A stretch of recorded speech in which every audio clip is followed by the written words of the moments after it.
Inilah problem jemaat mula-mula. Jadi kesimpulan pertama, konflik antara Paulus dan Petrus ini bukan konflik iman, tapi sekedar kesalahpahaman soal-soal yang dalam bahasa Arab disebut khilafiyah. Soal-soal yang tidak mendasar, hanya soal makanan, soal minuman. Padahal kerajaan surga itu bukan soal makanan dan minuman, itu bukan inti. Intinya adalah iman kepada Kristus, keselamatan di dalam Dia. Nah, dalam konflik ini atau dalam perselisihan ini yang sudah selesai tahun 49 tadi, dalam perselisihan ini Barnabas ikut terseret dalam kemunafikan mereka. Padahal Barnabas itu keturunan Yahudi, kelahiran Iskandaria, kelahiran Mesir, Yahudi diaspora. Dia ini saudaranya Markus, pamannya Markus, si penulis Injil. Barnabas ikut terseret dalam kemunafikan mereka. Hanya itu. Setelah itu clear. Setelah itu tidak ada masalah lagi. Setelah itu selesai. Tapi tiba-tiba muncul publikasi baru pada abad 16. Judulnya Injil Barnabas. Memanfaatkan teks kitab suci ini untuk mencari pembenaran. Apa katanya? Sejak semula Paulus sudah konflik dengan Barnabas. Karena ini menurut Injil Barnabas ini, Paulus itu memalsukan ajaran Yesus. Paulus itu orang yang bertanggung jawab dengan ajaran Tritunggal, ajaran ketuhanan Yesus, ajaran dosa waris, ajaran penebusan. Ini semua karangan Paulus, bukan ajaran Yesus. Karena itu Barnabas mengumpulkan Injil-Injil yang lain yang kemudian dikenal dengan Injil Barnabas. Ini kisah yang sekarang beredar. Aslinya tidak seperti itu. Anda sudah saya kasih penjelasan latar belakang bahwa konflik antara Paulus dan Petrus yang menyeret Barnabas dalam kemunafikan mereka, itu hanya masalah-masalah makanan, minuman, cara berpakaian, Yahudi dan bukan Yahudi. Tidak ada kaitan dengan ketuhanan Yesus. Tidak ada kaitan dengan doktrin Allah itu Bapa, Putra, dan Roh Kudus. Tapi publikasi yang namanya Injil Barnabas, kalau Anda pergi ke toko buku Gunung Agung ini ada Injil Barnabas. Dan itu katanya orang Islam adalah Injil yang asli. Karena Injil itu ditulis oleh Barnabas. Kenyataannya Injil itu bukan tulisan Barnabas. Bahkan ini dongeng burungnya begini. Kabar burung. Menceritakan bahwa asal-usul penemuan Injil yang disebut Injil Barnabas itu, ada seorang biarawan rahib namanya Fra Marino yang hidup pada abad 16. Dia seorang pastor yang hidup pada masa Paus Sixtus kelima tahun 1595. Pada suatu hari, kata dongeng burung tadi, dia mengunjungi perpustakaan Vatikan katanya. Di perpustakaan itu kemudian dia menemukan sebuah buku yang berkulit binatang, sampulnya dari kulit binatang, tertulis Evangelium Barnaba katanya. Lalu dia baca. Dia baca penasaran, loh ini kok ada Injil lain selain Injil Matius, Markus, Lukas, Yohanes. Dia baca, lalu tertulis di situ. Begitu dia baca ada ayat yang mengatakan, tatkala Adam dan Hawa diusir dari surga, Adam menyesal, Hawa juga menyesal. Lalu berdoa kepada Allah, menengadahkan tangan keduanya ke langit. Lalu di langit itu ada tulisan cahaya yang ditulis dengan jari Allah, berbunyi, Ashhadu alla ilaha illallah wa ashhadu anna Muhammadar Rasulullah. Sesungguhnya saya bersaksi bahwa tidak ada ilah selain Allah, dan saya bersaksi bahwa Muhammad adalah utusan Allah. Sekaligus spontan dia langsung masuk Islam. Tetapi Injil itu dicurinya, dimasukkan ke dalam sang mantel bajunya, lalu keluar, dan mulailah dipublikasikan Injil Barnabas yang baru ditemukan dalam tanda kutip tadi ke seluruh dunia.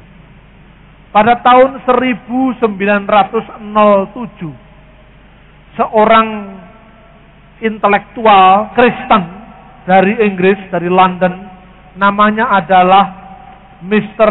Lonslet, dan istrinya Laura Rack, menerjemahkan Injil ini dari bahasa Itali, Injil palsu ini dalam bahasa Itali ke dalam bahasa Inggris dengan judul The Gospel of Barnabas.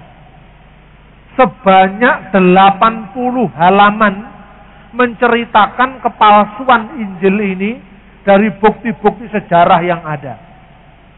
Pada tahun 1908,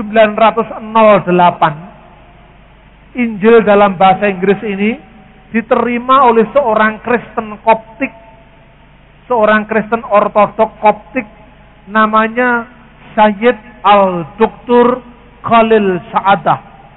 Ini orang Kristen ini. Khalil Sa'adah ini orang Kristen. Kalau Khalil tangga saya tukang sate.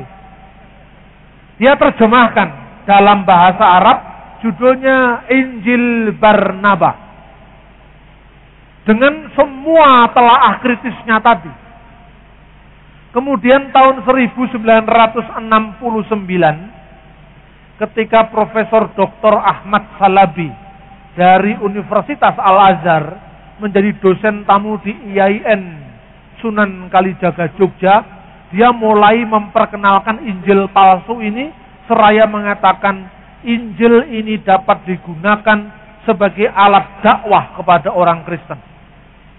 Lalu setahun kemudian, 1970, ditulislah terjemahan bahasa Indonesia dari naskah Arab oleh Bakhtiar Effendi dengan judul Injil Barnabas sebanyak 2 jilid. Tahun 1980-an dikeluarkan lagi terjemah Injil Barnabas dari naskah bahasa Inggris oleh Rahnib MBA, diterbitkan Bina Ilmu Surabaya. Tahun 1989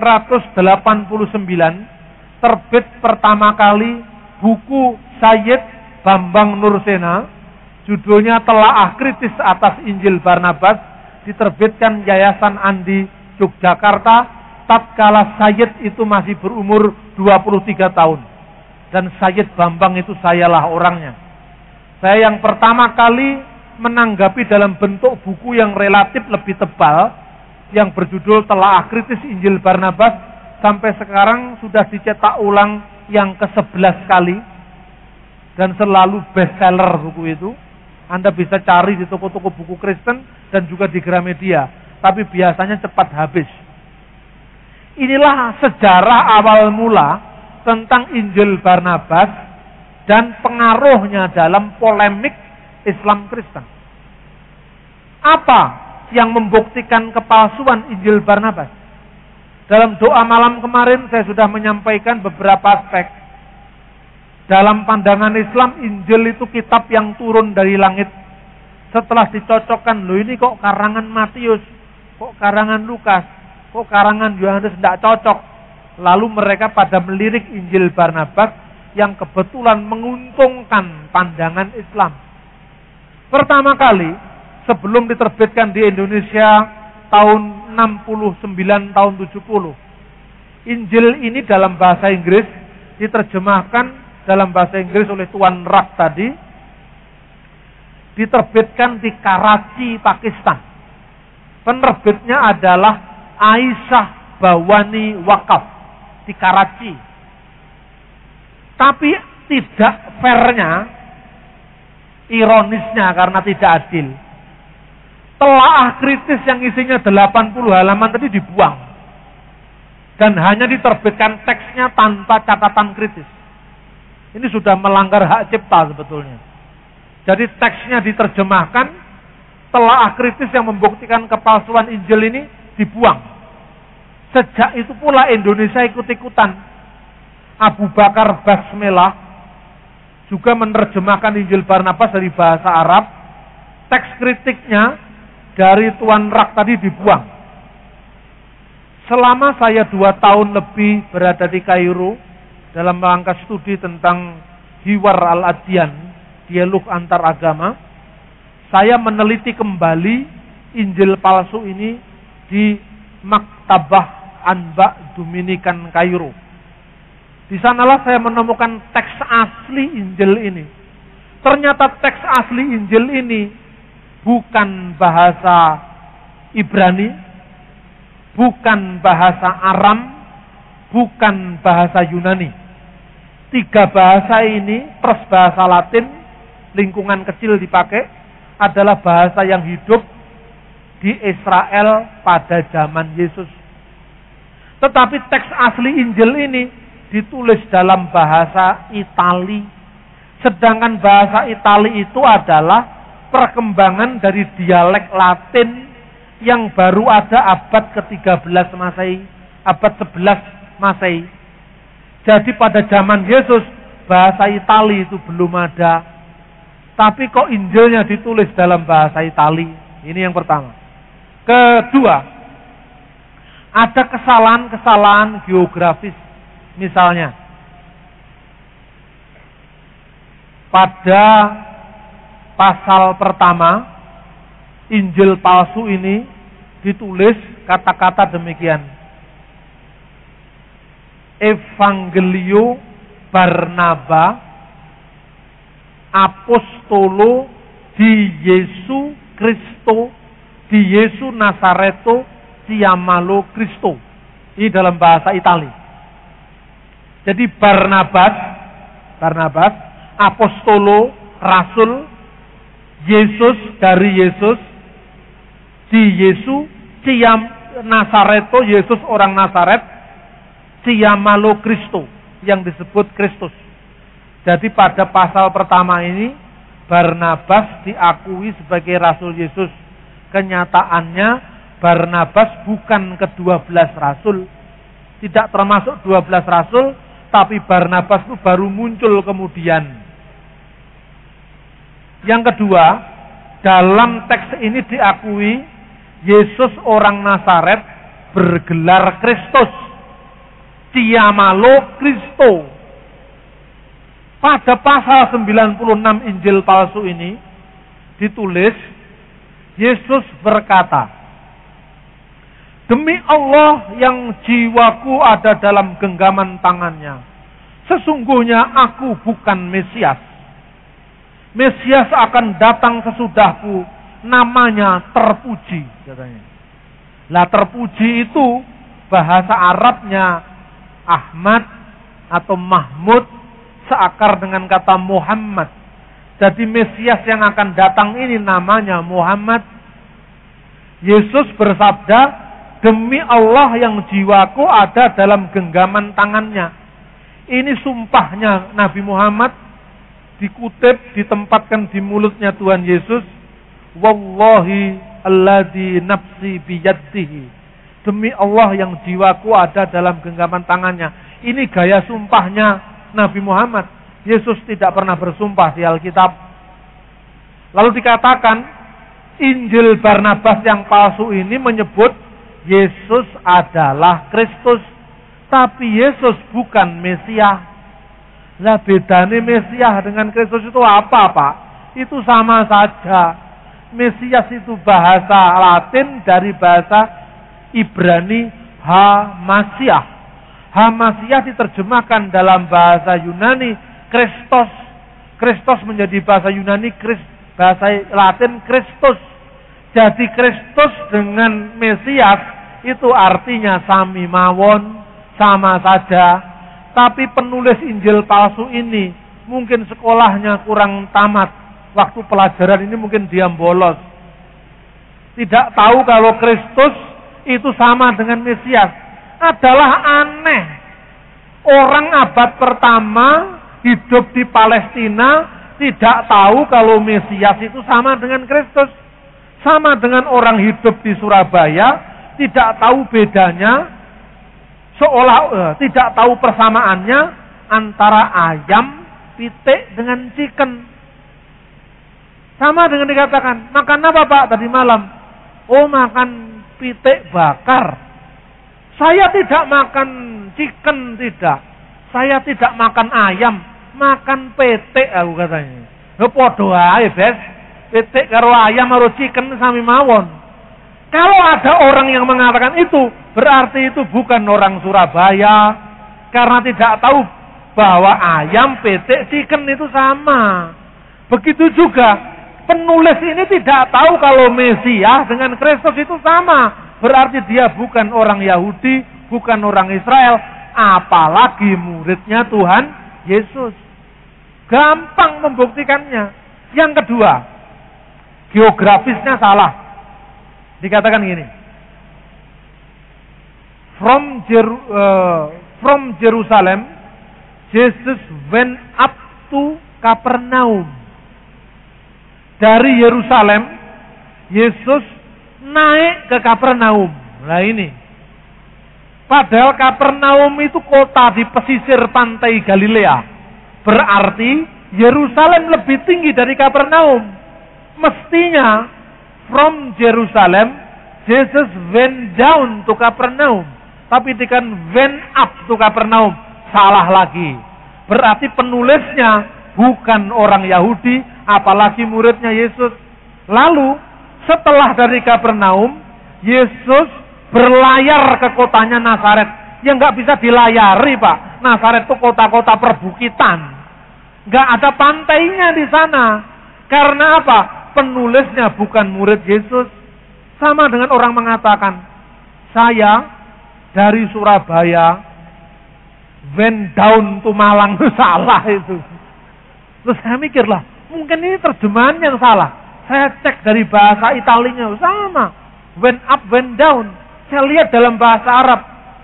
Min Urusalim yasu so'ida ila Kapernaum. So'ida itu naik ke Kapernaum. Mestinya bukan so'iza ila Kapernaum, tapi nazala ila Kapernaum. Ini dalam teks Arabnya. Karena memang penulisnya ora tahu roh Israel. Ini persoalannya. Bukti kedua. Lalu bukti ketiga, saudara-saudara, digambarkan, kalau yang pertama tadi, Al-Quran sendiri tidak pernah menjuluki Muhammad sebagai Mesias. Bahkan Al-Quran mengatakan Al-Masih Isa bin Maryam. Al-Masih adalah Isa anaknya Maryam. Tidak pernah ada ungkapan Al-Masih Muhammad Rasulullah, tidak pernah ada. Jadi Injil Barnabas ini tidak cocok dengan Al-Quran sendiri. Jelas. Mau diputar seperti apa lagi? Ada banyak hal, ayat-ayat yang saling kontradiksi dalam Injil Barnabas. Misalnya, situasi politik. Anda bisa membayangkan dalam Injil Barnabas ditulis Lazarus, saudaranya Marta dan Maria Magdalena, membeli sebuah desa, yaitu desa Magdala. Abad pertama, orang Yahudi dijajah Roma. Jangankan membeli kota, tidak terbayangkan. Semua dikontrol orang Yahudi, dikontrol orang Romawi. Tidak mungkin. Ini hanya mungkin membeli kota, membeli pulau. Itu hanya mungkin setelah era kapitalisme di Eropa. Berarti Injil ini produk Eropa, abad pertengahan. Terus kemudian, Yesus mengusir iblis untuk memasuki babi. Lalu babi itu berlarian memasuki tong-tong tempat untuk menyimpan air. Nah, zaman abad pertama Masehi tong itu belum ada. Yang ada tempayan. Ini tidak cocok lagi. Tong itu setelah revolusi industri. Anda bisa cek abad 10 itu tong itu mulai ada. Sebelum abad 10 semua tempayan. Sama dengan misalnya kalau orang sekarang mau nulis zaman Belanda. Maka Tuan Residen menyuruh saya untuk membangun gedung dari semen 3 roda. Loh, semen 3 roda belum ada. Zaman Belanda, semen itu belum ada. Kalau melekatkan ini pasir dengan gamping, itu pakai itu, tetesnya tebu. Semen belum ada. Semen itu baru ada periode tahun 70-an. Lah jadi kelihatan bohongnya. Dari sinilah perlunya kritik sejarah. Lalu, yang lebih bohong lagi, liturgi abad pertengahan dimasukkan ke sabda Yesus. Misalnya gini, Yesus berkata, hati-hatilah kamu, wahai murid-muridku.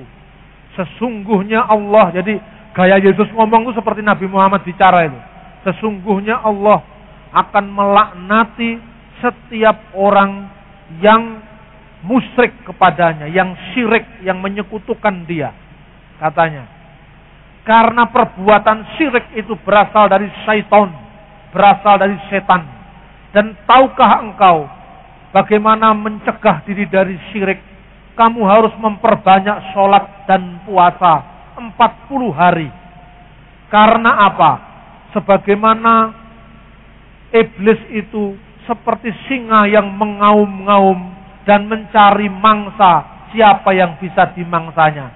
Ini ucapan Petrus ditempatkan ke mulut Yesus. Kenapa? Karena pada abad pertengahan di Breverium Katolik Roma itu dimasukkan ucapan Petrus ini untuk doa pagi. Jadi doa paginya dimasukkan ucapan ini. Berarti si penulis Injil Barnabas itu hidup pada saat doa pagi ditambahi iblis yang mengaum-ngaum seperti singa tadi. Jelas asalnya dari Roma, bukan dari Palestina. Terminus perquem, masa paling awal ditulisnya Injil Barnabas, ini kira-kira tahun 1300 Masehi. Mengapa? Pertama, karena dalam Injil Barnabas ditentukan bahwa tahun Yobel, di Alkitab tahun Yobel itu 50 tahun sekali, itu diperingati 100 tahun sekali. Loh, kok 100? Karena Paus dulu itu tukang mengubah-ubah. Dia mengatakan bahwa Paus Bonavisius ke-8 yang memerintah tahun 1300 Masehi memerintahkan agar tahun Yobel yang waktu itu menurut Alkitab diperingati 50 tahun menjadi 100 tahun. Paus berikutnya lagi mengubah 50 tahun balik ke kitab suci. Paus berikutnya lagi kesuwen 50 tahun. 25 tahun saja, 25 tahun. Kemudian abad ke-16, Paus Sixtus terpilih jadi paus. Terpilihnya dia itu juga tidak lepas dari intrik-intrik politik. Nah, ketika dia menang, dia mau syukuran. Nah, pada saat itu dia merayakan tahun Yobel bukan karena sudah jatuh saatnya, tapi untuk syukuran karena terpilih jadi paus. Nah, 100, 50, 25, kembali 50, lalu nggak sabar belum saatnya syukuran dengan tahun Yobel. Ini apa? Membuktikan bahwa penulis buku ini hidup pada masa Paus Sixtus ke-5 tahun 1595. Siapa penulisnya? Penulisnya ya Fra Marino yang tadi ngomong nyolong Injil dari perpustakaan Paus tadi. Yang ngomong itu ya yang nulis. Persoalannya, jangan langsung kalau ada fakta seperti ini Anda menyalahkan saudara kita, umat Islam. Karena tidak semua umat Islam mengakui Injil Barnabas, tidak semua. Gus Dur tidak percaya dengan Injil Barnabas itu. Kurang kerjaan apa percaya dengan buku kayak gitu. Profesor Dr. Kiai Haji Hasbullah Bakri mengatakan begini, seandainya Injil itu memang asli, bahasanya pasti bukan Itali. Bahasanya pasti Ibrani atau Yunani atau Aram. Karena bahasa Itali belum ada pada zaman Yesus. Lalu dia mengatakan kemungkinan Injil ini ditulis pada akhir abad ke-15. Itu Pak Hasbullah Bakri. Banyak tokoh-tokoh Islam yang tidak mau terima Injil Barnabas ini sebagai publikasi palsu. Tapi kalau Anda pergi ke Masjid Al-Falah, pasti Abdullah Wasian percaya itu. Karena memang Pak Abdullah Wasian minta maaf, agak kurang cerdas dalam soal sejarah ini. Ini penting sekali dalam hal apa? Tidak mungkin muridnya Yesus menulis tidak ngerti geografisnya Israel, salah dalam terminologi, salah dalam tahun Yobel. Bagaimana mungkin dia orang Yahudi kok tidak tahu tradisinya sendiri? Nah ini saudara-saudara. Bahkan sejarahnya pada saat itu, ini penting dicatat pada saat itu, Gereja Katolik itu mengabarkan Injil dengan kekerasan. Memiliki program yang namanya inkuisisi. Pada saat itu Spanyol, itu sejak dinasti Umayyah yang berpusat di Damaskus, itu sudah melebarkan sayapnya ke Andalusia. Makanya kalau Anda baca buku-buku Muslim itu, kejayaan Islam di Andalusia. Andalusia itu Spanyol sekarang ini. Di sanalah mereka, Islam sudah menancapkan akarnya di Spanyol. Begitu juga orang Yahudi dari suku Morisco, itu sudah menancapkan akarnya di sana. Gereja Katolik rupanya tidak sabar. Ini orang-orang Muslim Spanyol ini di negara Barat tapi agamanya Islam. Ngisin di sini, malu-maluin. Tindas mereka supaya mereka masuk Katolik. Dipaksa masuk Katolik. Lah orang dipaksa itu ya pernah hatinya tetap berontak. Semut dicek aja protes apalagi manusia. Fra Marino ini termasuk orang-orang yang dipaksa masuk Katolik.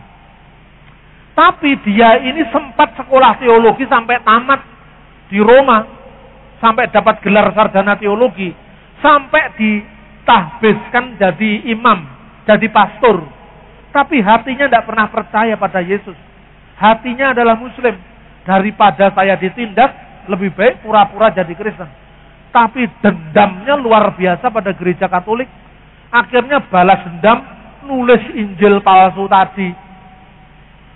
Nulisnya terlalu semangat. Injil itu biasanya tidak sampai 30 pasal. Injil Matius 28 selesai. Injil Markus malah hanya 16 pasal selesai. Yohanes 22 selesai. Lukas 24 selesai. Dia nulis saking gregetennya. Nulis Injil Barnabas itu 222 pasal. Loh ini. Kalau bukan orang gregeten tidak mungkin nulis setebel itu. Setelah itu masih kurang pekerjaan lagi dia karena orang dendam tadi. Dia nulis terjemahannya dalam bahasa Spanyol. Ditulisnya Injil dalam Barnabas yang dia yang bikin, dia yang terjemahkan sendiri. Ditulis dalam bahasa Spanyol, judulnya Evangelium Barnabe. Dalam bahasa Spanyol itu ditulisnya itu teksnya sebagian ada kutipan-kutipan Arab. Ada teks Arab di bawah kata Dios ditulis Allah gitu. Dan ketika diteliti oleh seorang sarjana dari Mesir, namanya adalah Jos Hanawati.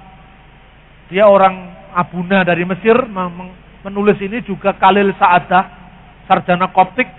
Ditulisnya itu ini bahasa Arabnya kok kelihatannya bukan orang Arab ini. Subhanallah ditulis Allahu Subhan. Nah ini. Ini kelihatan ke orang mana ini? Yang nulis kok bahasa Arabnya kualik ini. Seperti bahasa Indonesia. Kalau Anda ngomong orang Jawa, bahasanya mesti mengatakan, Pak, permisi Pak. Saya tanya, iya. Ini buku siapa? Oh itu buku saya kalau di Jawa kan gitu. Bukuku iku rek kan gitu kan. Kata sandangnya itu setelah saya kata benda. Tapi kalau Anda ke Ambon, jawabannya pasti lain. Bung, ini buku siapa? Ah itu beta punya itu, gitu. Jadi itu saya punya buku. Itu saya punya istri. Itu saya punya gereja. Itu saya punya Allah. Allah pun dia punya. Ya kan? Itu orang Ambon. Jadi kelihatan bahasa Indonesia. Ini bahasa Indonesianya orang Jawa. Ini bahasa Indonesianya orang Riau. ini bahasanya Indonesia orang Tionghoa, ini bahasanya orang Ambon, tahu. Begitu juga bahasa Arabnya kok malik-malik gini. Setelah diteliti, bahasa Arabnya orang Spanyol. 1, 2. Seringkali dia menulis huruf Itali itu dengan 2 S. Cristo dengan 2 S. Mestinya 1 S. Itu kebiasaan orang Spanyol juga. Para ahli menentukan bahwa penerjemahnya dan penulisnya orang yang sama, yang adalah Fra Marino, yang memakai nama samaran Mustafa de Arande. Inilah kepalsuan Injil Barnabas. Sampai hari ini Injil Barnabas diterbitkan kalau tidak salah 4 penerbit di Indonesia. Dulu awal-awal saya menulis Injil itu, setiap hari senang sekali saya. Buku saya dimuat di Gramedia, di Sariagung. Suatu saat saya lihat buku saya masuk di Gunung Agung. Bukunya Haji Mas Agung itu. Toko bukunya Haji Mas Agung, seorang Tionghoa yang kemudian masuk Islam. Saya lihat, wah ini buku saya. Telah akhir Injil Barnabas warnanya hijau, tulisannya seperti kaligrafi Arab. Ditaruh di buku-buku Muslim. Senang sekali saya. Jadi selesai baca Injil Barnabas, baca bantahannya. Kira-kira seminggu kemudian Injil itu sudah hilang lagi. Seorang senior saya dari Jerman, Profesor Olaf Suman, dia berkata, saya juga lihat buku itu di Gunung Agung, Jakarta. Tapi ketika saya lihat seminggu kemudian sudah ditarik dari peredaran, saya tanya, mana buku yang berjudul Telah Akhir Injil Barnabas? Oh enggak Pak, kita enggak pernah jual. Enggak pernah ada buku itu. Jadi ini buku ini, oh enggak pernah ada Pak, kita enggak pernah tahu. Jadi kadang-kadang tidak fair. Kalau tulisan cenguan temi Kristen beredar di mana-mana, ini bantahnya idelek nih itu. Kemarin malam saya ke toko buku ini, Gunung Agung, diantar sama Cak Lukas ini. Saya panggil Cak saja kan orang Surabaya. Saya jalan sendiri ke sana. Kemudian saya lihat buku-buku banyak sekali. Injil Didake. Didake itu bukan Injil. Didake itu buku katekisasi abad pertama. Tanya jawab iman Kristen, tata cara pembaptisan, tata cara perjamuan kudus. Itu bukan Injil. Di gereja purba semua orang tahu tulisan yang namanya buku Didake. Tapi di itu kitab Injil Didake, yang penemuan dari Yerusalem yang membuktikan Yesus Kristus telah meramalkan kedatangan Nabi Muhammad Shallallahu Alaihi Wasallam. Nah ini. Jadi orang Kristen tidak tahu Didake itu apa. Pertama lihat loh, bingung dia. Ada lagi tulisan saya yang dikutip oleh Hasim Muhammad. Judul bukunya Kristologi Qurani, Telaah Kontekstual Ajaran Kristen dalam Al-Quran. Buku ini positif sekali, menyambut pikiran-pikiran saya. Bahkan buku ini mengakui, diberi kata pengantar oleh Profesor Dr. Amin Syukur, Dekan Fakultas Usuluddin IAIN Wali Songo Semarang. Buku ini mengakui bahwa konsep Kristen tentang Allah, Bapa, Putra, dan Roh Kudus sesungguhnya sesuai dengan konsep keesaan Allah. Itu ada di sampul belakang. Nah buku ini muncul di polemik-polemik, tapi ditaruh paling bawah sampai tidak kelihatan orang. Saya lihat-lihat ini buku saya mana ini. Padahal itu buku Islam kan. Yang nulis orang Islam banyak mengutip tulisan saya dan paham bahwa Kristen tidak menyembah 3 Tuhan. Alhamdulillah, lewat tulisan-tulisan saya, ceramah-ceramah saya, mereka mau ngerti anak Allah itu tidak berarti Tuhan beranak. Disebut di situ. Setelah saya lihat-lihat, mana buku saya tidak ada. Oh ternyata nyelempet di belakang itu tidak bisa dilihat. Itu di situ semua. Saya pura-pura baca. Saya ambil 4 buku, saya taruh di paling atas biar dibaca ini. Yang lain saya taruh di, tidak apa-apa itu. Karena Nomornya itu di atas, tapi kenapa pindah ke belakang? Mungkin pemilik toko, atau mungkin orang lain nih. Buku ini ketoke kok nggak ngewangi Islam ini. Malah kok bener nih Kristen, kayak ning ngisor ae gitu. Jadi sekarang ini era dialog, sudah era terbuka. Sudah tahu kalau Injil Barnabas itu palsu, tetap aja diterbitkan. Ini kan jengkel juga, tapi ya sudahlah. Kata orang Islam katanya innallaha ma'as-sabirin. Tuhan beserta orang yang sabar. Kita harus sabar. Tapi saya semakin tahu bahwa intelektual kita, tulisan kita, ceramah kita, sekalipun jelas, tapi kalau Roh Kudus tidak menggerakkan orang itu, dia sulit. Ini menyadarkan kita bahwa sebagus apapun pelayanan kita, kita tidak bisa mengubah orang jadi Kristen. Tidak. Pernah di satu desa dipersalahkan seorang anggota jemaat GPIB yang dulu saya pernah melayani di sana menjadi Kristen. Dipersoalkan di kantor desa. Kok KTP-nya pindah Kristen? Kemudian dipersoalkan. Ini kristenisasi. Saya balik. Tidak ada Pak kristenisasi Pak. Loh kok bisa? Yang mengkristenkan itu pemerintah, pejabat desa. Loh kok bisa? Yang rubah KTP kan sampean. Yang nulis KTP-nya Kristen itu kan sampean. Kita tidak butuh KTP Kristen atau Muslim. Kristen itu ada di hati. Loh kok bisa gitu?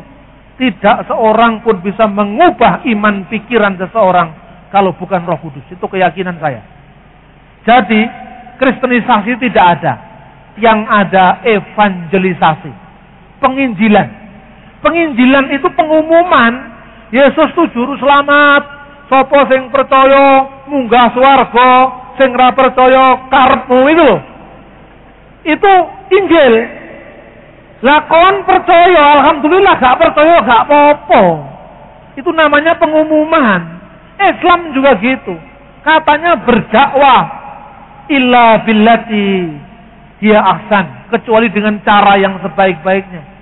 Kalau berdakwah itu manggil, da'a itu memanggil. Berdakwah itu memanggil orang ke jalan Allah. Kalau mau silahkan, tidak mau tidak apa-apa kan gitu. Nah sekarang di televisi ada pengislaman. Itu yang pagi itu loh, yang Arifin Ilham, yang jenggotnya kecil itu. Itu kalau berdoa seperti orang karismatik kalau berdoa. Jadi sebelum Arifin Ilham itu sudah ada orang karismatik. Berdoa, mereka nyanyi dulu lah.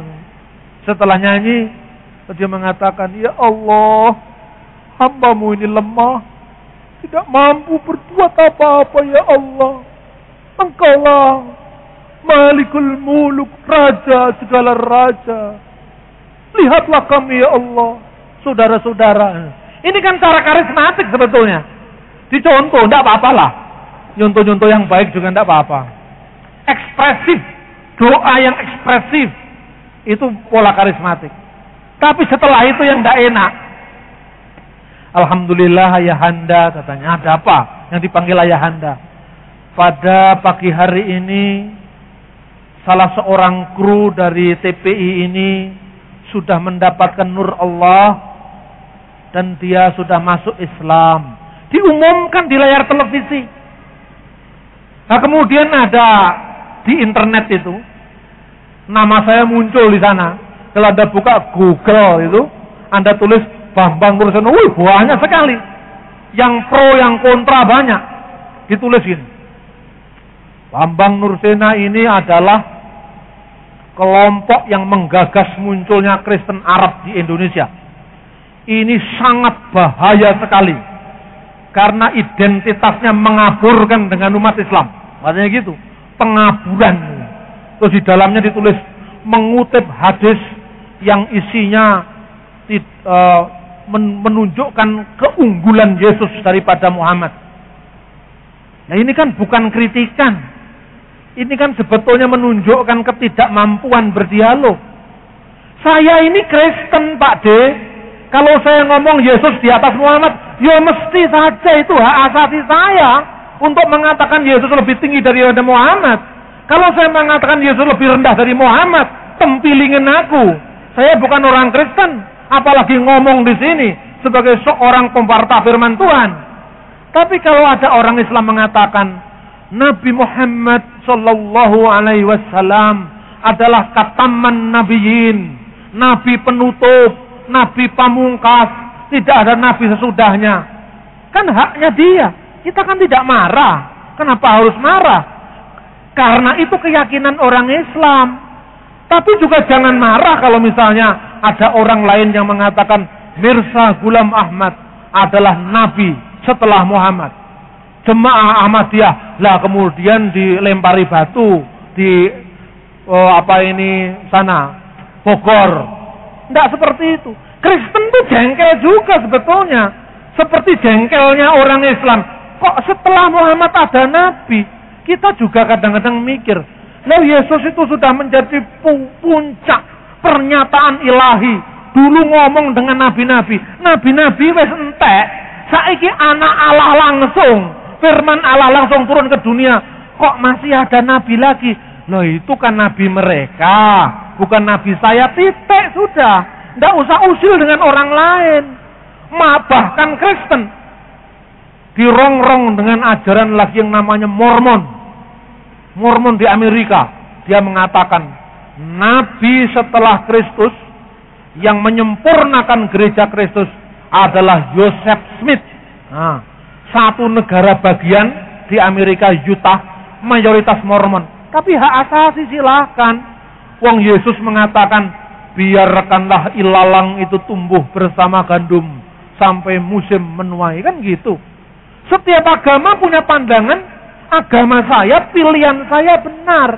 Kalau demi dialog saya mengatakan pura-pura sama dengan orang lain, itu munafik namanya.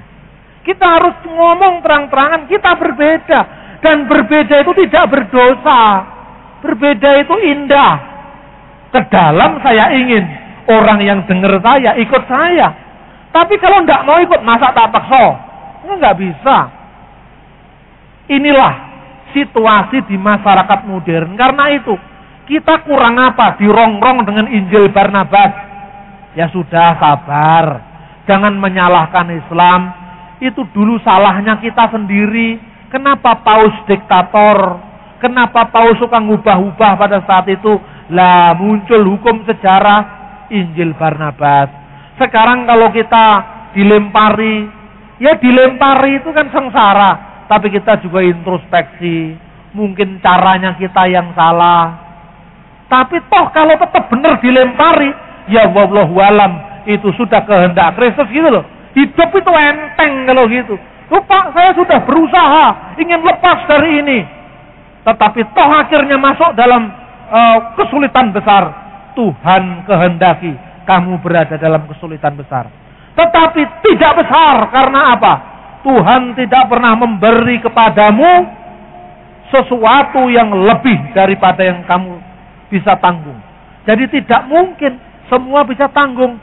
Bersama Yesus beres. Amin.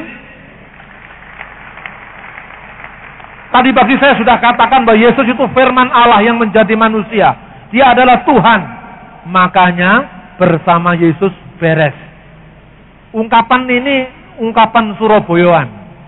Bersama Yesus beres. Amin. Mari kita ucapkan sekali lagi. Bersama Yesus beres. Nah ini benar-benar masuk ke hati loh. Jangan hanya di sini. Saudara-saudara, firman Tuhan yang kita baca seringkali disalahgunakan, disalahpahami oleh pihak lain. Bahkan Paulus dipertentangkan dengan Petrus. Paulus dipertentangkan dengan Barnabas. Tetapi orang Kristen siap untuk berdialog, siap untuk menjawab, mempertanggungjawabkan pengakuan iman kita kepada setiap orang yang menanya kita tentang pengharapan yang ada pada kita. 1 Petrus 3:15. Tetapi harus dengan lemah lembut, dengan hormat, dan dengan hati nurani yang murni, agar mereka yang memfitnah kamu karena hidupmu yang saleh dalam Kristus menjadi malu karena fitnahan mereka itu. Tuhan memberkati. Mari kita